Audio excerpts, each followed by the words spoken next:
Hello दोस्तों, आज हम देखेंगे 8th ग्रेड अभ्यास पुस्तिका भाषा भारती कक्षा 5 का पाठ 6 जिसका नाम है पन्ना का त्याग।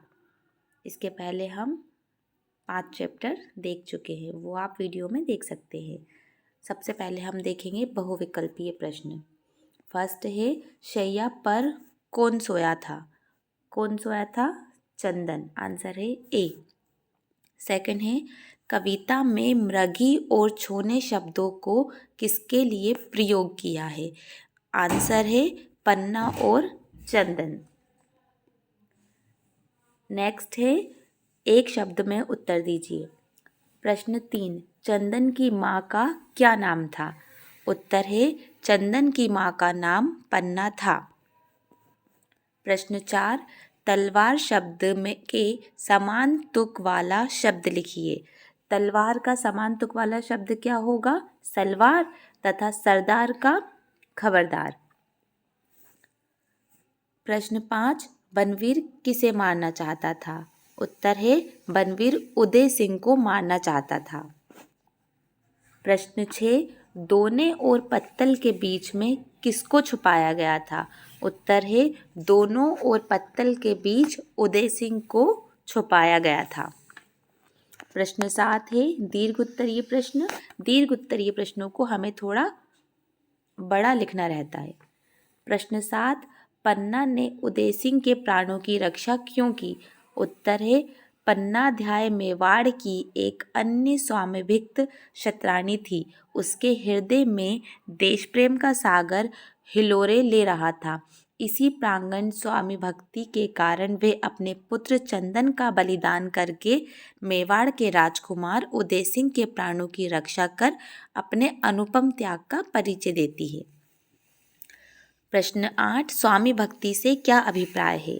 उत्तर है स्वामी भक्ति से अभिप्राय है अपने स्वामी, अपने मालिक, अपने राजा एवं शासन के प्रति व्यक्ति एवं प्रजा को सदैव निष्ठावान भक्त के रूप में रहना चाहिए।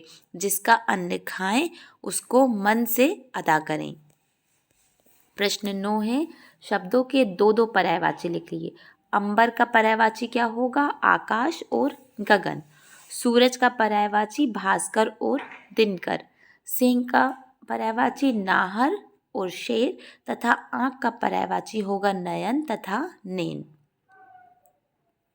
प्रश्न 10 है, निम्नलिखित शब्दों के अर्थ लिखकर उनका वाक्यों में प्रयोग कीजिए। पहला शब्द है कातर। इसका अर्थ क्या होगा? भयभीत। तथा वाक्य क्या बनेगा? पन्ना की कातर आंखों में एक चमक थी। शोणित अर्थ है रक्त। बिछोना रक्त से रंगा था। शब्द है तत्काल, जिसका अर्थ है तुरंत। तत्काल किसी की सहायता कर देनी चाहिए। शब्द है मरा हुआ, जिसका वाक्य है चंदन शैया पर मृत पड़ा था। शब्द है अंबर, जिसका अर्थ है आकाश।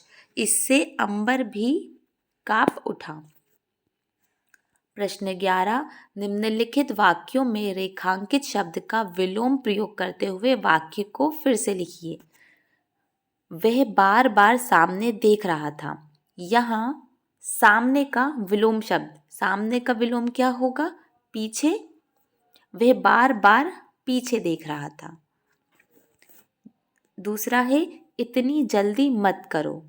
इसका उल्टा क्या होगा? जल्दी का देर। इतनी देर मत करो। 3 है मैं कल प्रातःकाल आ जाऊंगा। प्रातः का उल्टा क्या होगा? साय। मैं कल सायकाल आ जाऊंगा। चौथा है वे मृग शावक को जीवित देखकर लौट गया। जीवित का उल्टा क्या होगा? मृत। वह मृग शावक को मृत देखकर लौट गया। 5 है रमेश मेरा मित्र नहीं है। मित्र का उल्टा क्या होगा? अपोजिट, शत्रु। रमेश मेरा शत्रु नहीं है। प्रश्न 12 है निम्नलिखित अनेकार्थी शब्दों के दो अर्थ लिखिए। पहला है पन्ना, जिसका अर्थ होगा पन्नाध्याय या कागज का पन्ना। दूसरा है रघु, जिसका अर्थ होगा खून या लहू। फिर है काल, जिसका अर्थ है समय और मृत्यु। फिर है दीर्घ उत्तरीय प्रश्न। यदि आप पन्ना के स्थान पर होते तो उदय सिंह की रक्षा के लिए क्या करते? उत्तर है, यदि हम पन्ना के स्थान पर होते और उदय सिंह की रक्षा का प्रश्न सामने होता तो राजधर्म का परिपालन करना ही प्रमुख होता, अर्थात उदय सिंह की रक्षा करना अनिवार्य मानते। ऐसी स्थिति में व्यक्तिगत धर्म को गौण रखा जाएगा। व्यक्तिगत धर्म में राष्ट्र धर्म सर्वोपरि होता है। उदय सिंह की रक्षा में यदि हमारे प्राणों पर आती तो हम उसे सहर्ष स्वीकार करते। राष्ट्र धर्म में ही व्यक्ति धर्म निहित एवं सुरक्षित रहता है। अगला प्रश्न है, आप पन्ना कीरत बनवीर में से कौन सा पात्र बनना चाहोगे और क्यों? अपने शब्दों में लिखिए। उत्तर है, हम पन्ना कीरत और बनवीर में से पन्नाध्याय का पात्र बनना चाहेंगे। पन्ना ने राजधर्म या राष्ट्र धर्म को सर्वोच्च स्थान दिया। राजकुमार उदय सिंह के प्राणों की रक्षा करने में पन्ना अपने पुत्र का बलिदान करने में भी पीछे नहीं रहती है। पन्ना का त्याग, बलिदान व राजभक्ति मेवाड़ ही नहीं विश्व इतिहास में अमिट अक्षरों में अंकित रहेगी। कीरत में आंशिक राजभक्ति दिखाई देती है, किंतु बनवीर का चरित्र तो कलंकित करने वाला है। हम स्वप्न में भी बनवीर का पात्र नहीं बनना चाहेंगे। इसके आगे हम देखेंगे पार्ट 7। अगर वीडियो अच्छी लगी है तो लाइक करें, शेयर करें। Thank you.